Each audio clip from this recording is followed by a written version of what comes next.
So You, if it's fair to say, it seems like you're writing, like one of the ways you collect data is almost like you're reporting on these people.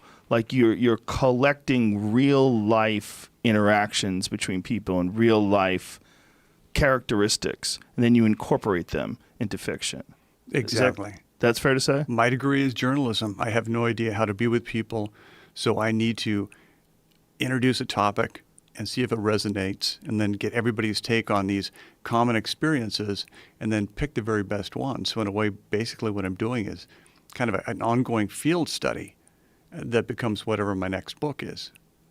When you wrote Fight Club, you tapped into something that it was really fascinating for me as someone who's been involved in martial arts my whole life, and I've understood the cathartic release of violence, but I never saw it articulated the way you did, and you made it enticing for a thinking person. You made it like you sort of opened up these doors of understanding for someone who maybe had frustration or had some pent up rage or had some angst that just was not going to get out any other way. And then you wrote about it. And then when you reading what you wrote, it made you go, yeah, okay, oh, all right. Now it's like you added an element to it that really didn't exist before in pop culture. It was really fascinating for me as someone who's watching that whole thing unfurl and watching people get like really resonating with people, watching people really getting excited about your work. It's like, oh, he hit some nerve that nobody really hit before. And it's not a nerve that gets hit very much, and there's so many different aspects to it. And one is just, my classic thing is that there are so few social model novels or stories for men.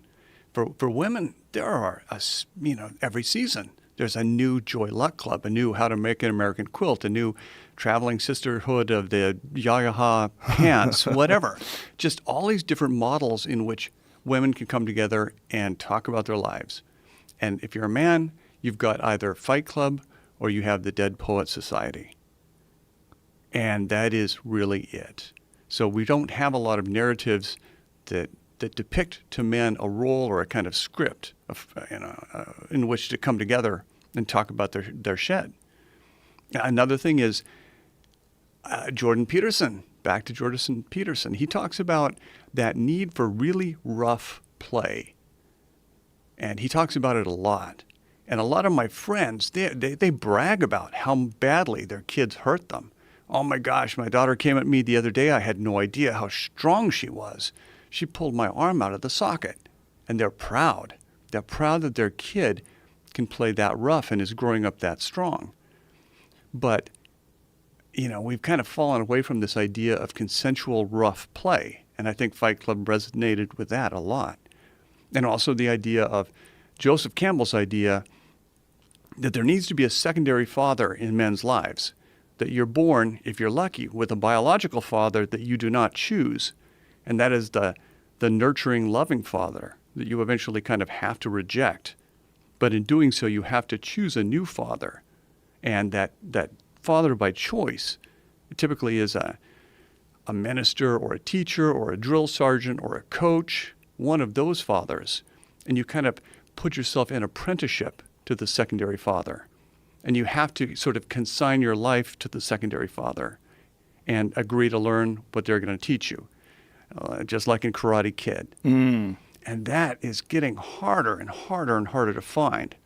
So Fight Club was also depicting a new form of the secondary father with all these kids that were showing up on the doorstep of this ramshackle old house. So there were just so many aspects of men's lives that were not being addressed when Fight Club came out. And it sort of reinvented so many of those things that had fallen by the wayside. That's a huge part of martial arts. A huge part of martial arts is your relationship with the master, with the coach, with finding someone who can guide you through the most dangerous waters of competition. That it's absolutely imperative. Bad relationships with coaches are absolutely disastrous, And it's imperative that someone find the right coach, find someone who they really can trust and appreciate. And you do develop. It's such a common theme. They talk about this person being like a son, or this person being like a father. You know, I mean, I never thought about it that way. I forgot about that part of Joseph Campbell, but yeah, that is a huge issue with young men, and young men getting into martial arts is something that I've talked about so many times.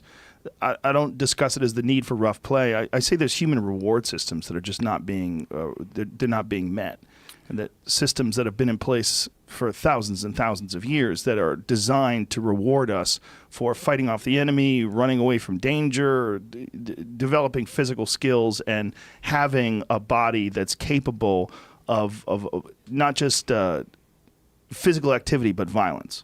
Well, and beyond just that, you know, it's also the whole idea of apprenticeship. You know, whether you're apprenticing yourself to a fighting coach or to a metallurgist or to a welder or to a bricklayer or to a mason, you are apprenticing yourself to somebody that you're going to do all this grunt work for. But in exchange, you're going to learn to kind of really master skill at something. And so it's a way of mastering yourself as you master this other thing. So, you know, it's not just always a physical, you know, fighting thing. It doesn't have to be in that form. Just difficult. Something that's a struggle. Something that's hard to learn. Right. Yeah. And that relationship that you have with that secondary father too, it's almost in some ways more intense. The pride of someone teaching you something and then you eventually developing those skills, and then this person who is teaching you this being proud of your work is extremely satisfactory. Well, and do you remember Officer and a Gentleman? Yeah. You know, Richard Gere really has this drunken, not their dad, and then he has this drill sergeant who's constantly trying to wash him out. And then finally he reaches the existential crisis of saying, you can't throw me out of the service because I have nothing else. I have nowhere else to go in the world. My life will amount to nothing unless I can master this thing. And he's a relatively young man, but it is that existentialistic moment where you realize that you have to sacrifice your youth for something. You're not going to live forever. It's a very Martin Heidegger moment where you realize you have to become a being living towards death. You're not going to live forever, and you've got to give your life to something.